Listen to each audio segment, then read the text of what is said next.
this section, we'll learn how to solve rational equations and work with formulas. Recall, you can multiply both sides of an equation by anything except 0, and the equation will still be true. For example, in this problem, we're supposed to solve and check our answer. We could multiply both sides of this equation by 5. We could multiply both sides of the equation by 7 if we wanted. But if we multiply both sides by 4, watch what happens. The 4 over here cancels. Here, the 2 cancels and goes twice. We have 2x equals 3. Now we have rid of the fractions. All we have to do is divide by 2 and we get 3 halves. The trick is to multiply by the LCD of the fractions in the problem. Now when we check this, we'll have 3 halves divided by 2 equals 3/4. If you remember, we can go ahead and simplify this compound fraction by multiplying by 2 over 2. 2 cancels the 2, and 2 times 2 is 4 on the bottom, so we're left with 3/4. It made the equation true, therefore that is our answer.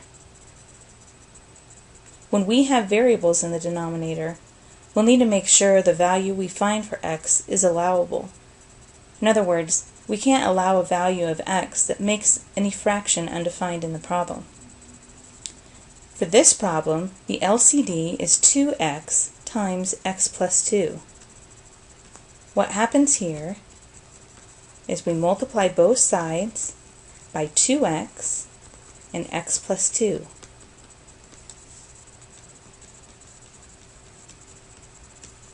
On the left side, 2x cancels. On the right, x plus 2 cancels. And then we have 5x plus 10 equals 16x. Then we're rid of the fractions. We'll have 11x is 10, and dividing by 11, we get x equals 10/11. Now we don't have to check to make sure that we haven't made a mistake. The kind of check that we're looking for is that we check to make sure that this doesn't make any of the fractions undefined. The only values of x that would make this undefined is a value of 0 or a value of -2. Since this is not either one of those values, we can be safe to say that that is the answer, as long as we haven't made any mistakes in the process of solving. You may have noticed, or done this in the past, where you have a fraction equals a fraction, and you just cross multiply. Let's talk about why we can do that. The underlying principle says that if a over b equals c over d, with b and d not 0, then a times bd over b equals c times bd over d. We're simply multiplying both sides of the equation by bd. What happens is that our b's cancel, our d's cancel, and we get AD equals CB. In this way, we see that the cross products of a proportion are equal. A proportion is when a fraction equals another fraction. So we can use this principle and just cross multiply to solve for simpler equations like this one. Let's try that principle here. I have a fraction equals another fraction. So I can just cross multiply. 3 times n minus 5 equals 2 times n plus 5. Now multiplying out, I get 3n minus 15 equals 2n plus 10. That gives me n equals 25. Now we just need to check that the value that we came up with for n does not make any of the fractions undefined in the original problem. The only values of n that would cause the fractions to be undefined would be a -5 or a +5. That way we can say we're safe with n equals 25. With this one, you can still use that cross product principle. Just remember that -z has a denominator of 1. Now when I cross multiply, I get 1 equals negative z times z plus 2. When I multiply this out, you'll see that I'm going to have a quadratic equation. This means I'm going to have to get everything on one side equal to 0 and factor. So let's move this all to the left. Z squared plus 2z plus 1 equals 0. Now we factor. Z plus 1, z plus 1 equals 0. Of course, both of those factors are the same, so we have just one answer, z equals negative 1. Now checking, if we would put a negative 1 in for z, it does not make this fraction undefined. And over here, the z is in the numerator. We're still okay over there. So z equals negative 1 is our solution. We can use the cross product principle here. Negative 1 times 3 is negative 3 equals 2x squared plus 5x. Again, we came up with a quadratic equation. So we're going to have to set everything on one side equal to 0. Now I want to factor. Let's split up the 2x squared as 2x and x. Let's break up the 3 as 3 and 1. Both are positive. Let's check the middle term. 2x and 3x is 5x. Now we have 2x plus 3 equals 0, or x plus 1 equals 0. Solving each of these, I get x equals negative 3 halves, or x equals negative 1. Let's double check and make sure those answers are allowable. So we'll look here. If I would put a negative 3 halves in this, I'd get a negative 3 plus 5, which is not 0. So we're okay there. If I put a negative 1 in here, that's a negative 2 plus 5, which is 3, which is not 0. So we're still okay with that answer. Both answers work here. So what happens when we have an equation like this? This is not a simple proportion where one fraction equals another fraction. Then we'll have to go back to the principle of multiplying both sides by the LCD. Here are the steps outlined. First, find the LCD of the terms in the equation. Then multiply each side of the equation by the LCD. Simplify each term, and then solve the resulting equation. Check each answer in the given equation. Any value that makes the denominator equal 0 should be rejected because it is an extraneous solution. Let's solve the equations and check your answers using the steps outlined above. In this problem, I see I have a denominator that is not factored, so my first task will be to factor that denominator so we can see what it's made of. Now you can plainly see the LCD is x plus 1, x minus 1. I'm going to multiply each term of the equation by x plus 1, x minus 1.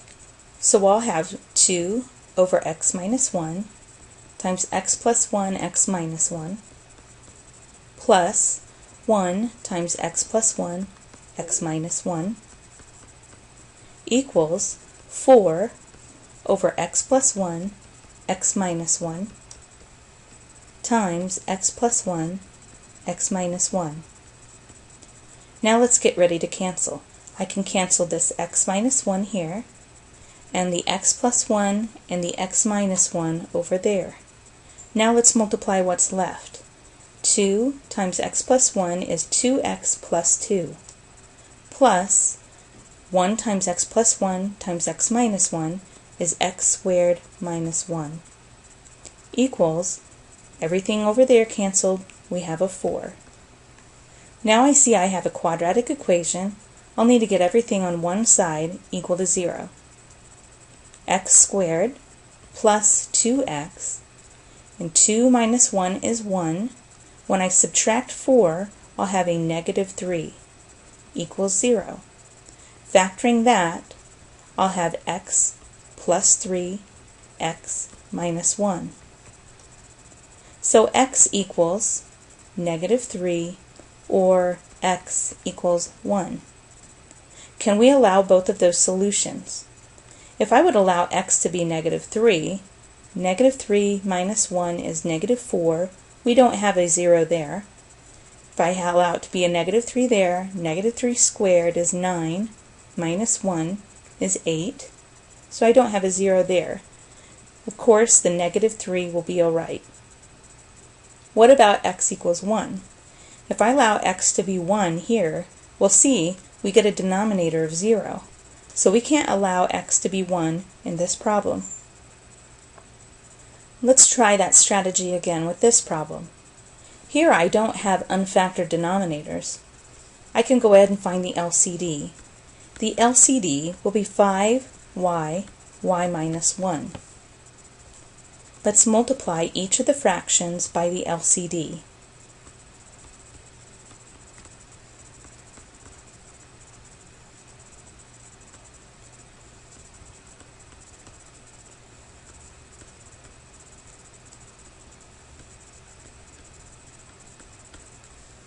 Now let's cancel what we can.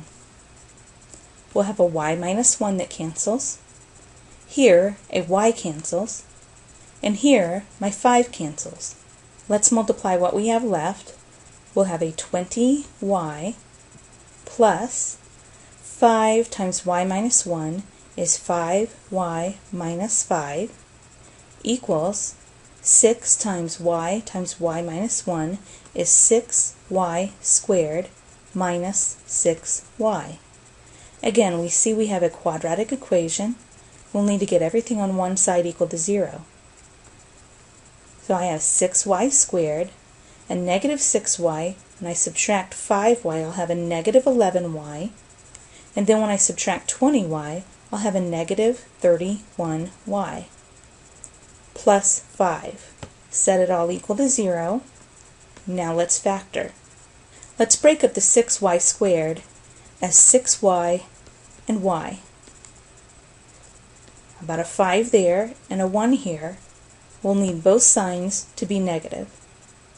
That gives me a negative 30y, and a negative 1y is negative 31y.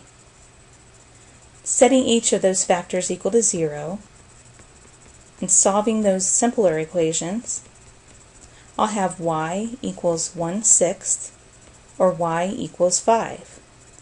Are both of those answers allowed? If I allow y to equal 1/6, I won't have a 0 here, and I won't have a 0 here. So y equals 1/6 is fine as a solution. Can we use y equals 5? 5 minus 1 is not 0, and 5 here would not be 0. So y equals 5 is also a solution. Please note, you can only clear fractions as we've done here if it is an equation. If we're just adding or subtracting fractions, as we've done in some of the sections before this, you cannot clear fractions. But because we're working with equations in this section, we can multiply by anything that we'd like except for 0. Here I see I have another denominator that needs to be factored. Let's go ahead and factor it so we can see what everything is made of. Then we'll find the LCD.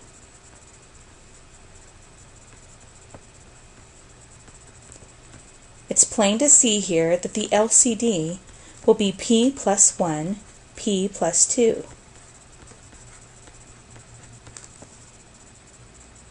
Now I'm going to multiply each of those fractions by p plus 1, p plus 2.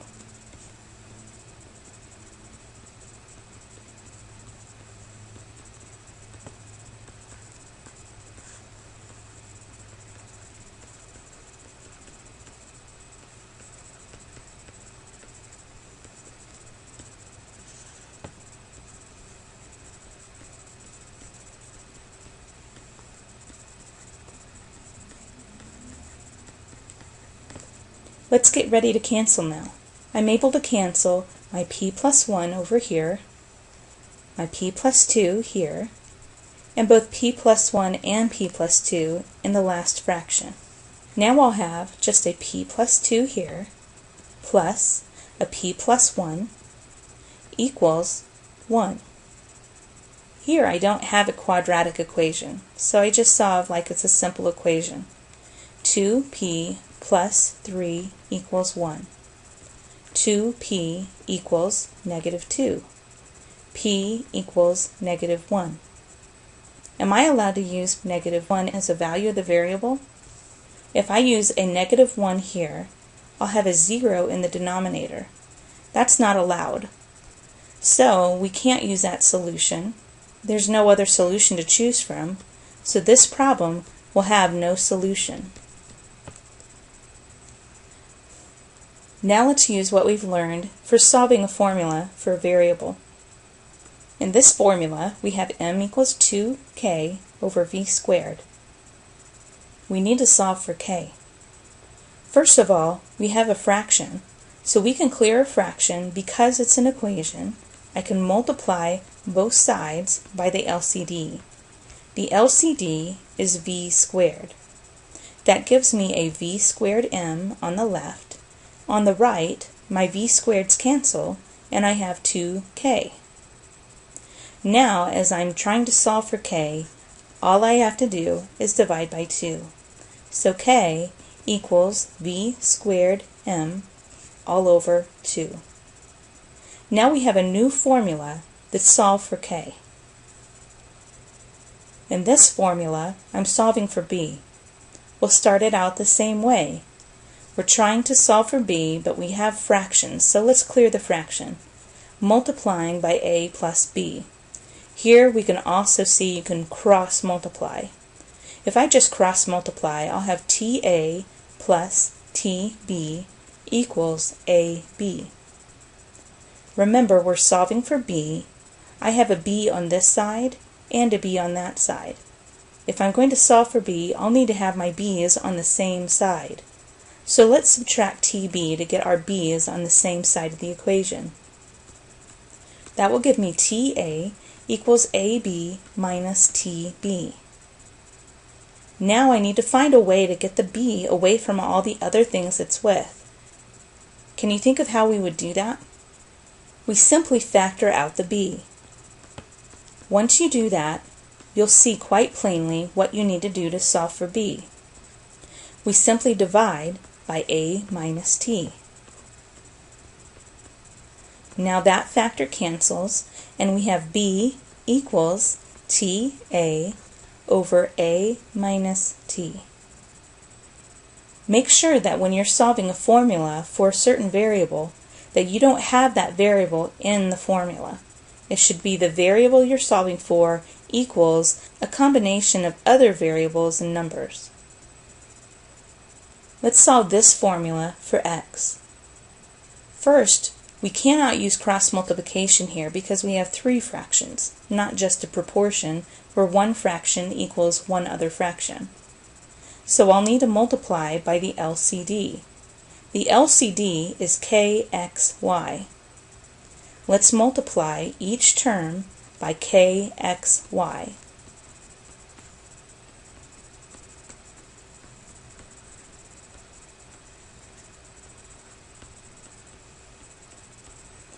Let's cancel what we can. The k cancels, and I have 3xy equals, the x cancels, and I have a ky, minus y cancels, and I have 2kx. Remember, we're solving for x. I'll need to get this term on the other side because the x's need to be on the same side. So 3xy plus 2kx equals ky. Remember, we're solving for x. We need to pull it away from the other things that are with the x. So let's factor. X out, we get 3y plus 2k. Now I just need to divide by 3y plus 2k. That gives me x equals ky over 3y plus 2k. Remember, check and make sure that the formula doesn't have the variable in it that you're solving for. Go ahead and try the homework and let me know if you have any questions.